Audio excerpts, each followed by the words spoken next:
لیکن ایک مصیبت ہے جس کی شباہت سکینہ سے نہیں ہے، کسی اور شہید سے ہے۔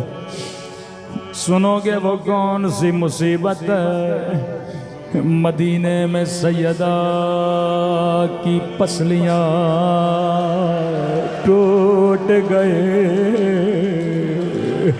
کسی شہید کی شباہت زہرا سے نہیں ملتی، لیکن کربلا میں ایک یتیم بچہ ہے، جب گھوڑے سے گرا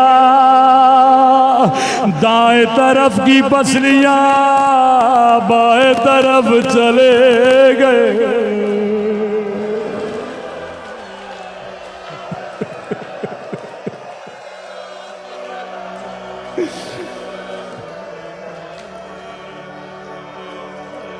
میں نے کسی جگہ پڑھا یہ شباہت کربلا میں ایک یتیم کی شباہت ہے۔ کسی مومن نے کہا نہیں مولانا، حسین کی بھی پسلیاں ٹوٹی تھی۔ میں نے کہا ٹوٹی تھی، لیکن حسین میں اور حسن کے یتیم میں ایک بڑا فرق ہے۔ میرے مولا کی پسلیاں ٹوٹی جب مولا شہید ہو گئے تھے، لیکن قاسم زندہ تھا۔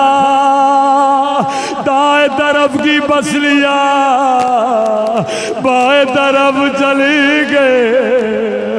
روکے گا بابا حسن، میں دادی زہرا کا شبیہ بن چکا۔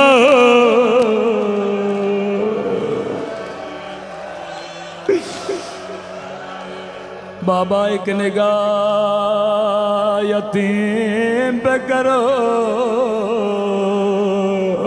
میری پسلیاں دادی کی طرح ٹوٹ گئے۔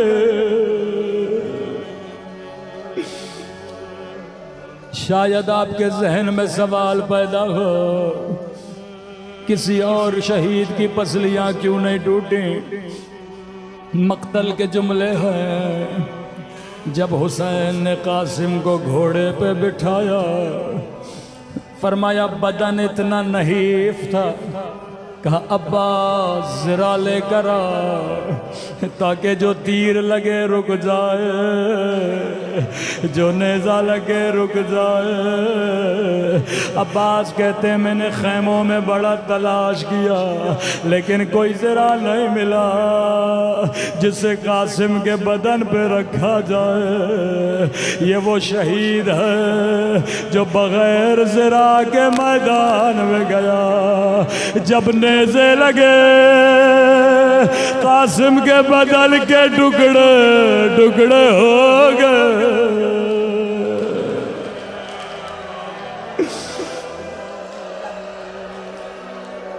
14 برس عمر کربلا میں جو بھی شہید جب گھوڑے سے گرا، اس نے حسین کو صدا دی۔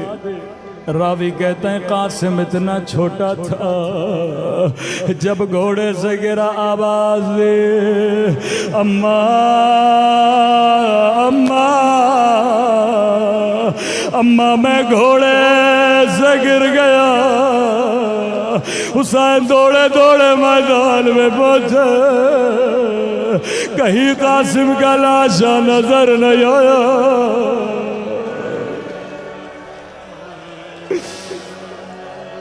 میرے استاد پڑھا کرتے تھے، حسین نے دائیں دیکھا لاشا نظر نہیں آیا، بائیں دیکھا لاشا نظر نہیں آیا۔ کہ قاسم امام ہو کے کہہ رہا ہوں مجھے آواز دو۔ دائیں طرف سے آواز آئی جی میرے مولا، بائیں طرف سے آواز آئی جی میرے مولا۔ ابا کے دامن کو بچھایا، کٹی ہوئی انگلیاں اٹھائے، کٹے ہوئے گوشت کے ٹکڑے اٹھائے، نجف کی طرف منہ کیا۔ روکے گا بابا علی، خیبر فتح کرنا آسان ہے، خندق فتح کرنا آسان ہے، لیکن یتیم کی لاش کے ٹکڑے اٹھا لا۔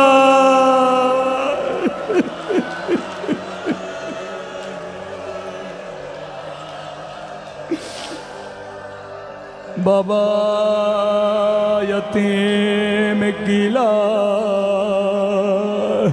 کے ٹکڑے اٹھانا بڑا مشکل ہے. میں قربان جاؤں حسین پہ. کبھی حسن کے بدن سے تیر نکالے، کبھی قاسم کی لاش کے ٹکڑے اٹھائے، کبھی عباس کے گڈے ہوئے باز اٹھائے. میرے مولا نے گٹھڑی کو باندھا. آخری جملے زحمت کو تمام کروں. گٹھڑی کو اپنے کاندھے پہ رکھا، خیمے کے در سے آواز دے مفزا ذرا بہن زینب کو بلانا. بی بی زینب خیمے کے در پہ آئے، کہنے لگے بہن زینب قاسم کا لاشا لایا. سیدہ نے کہا حسین تیرے ہاتھ تو خالی ہے، لاشا کہاں ہے؟ کہا زینب ماں کو نہ بتانا، یہ جو گٹھڑی دیکھ رہی ہو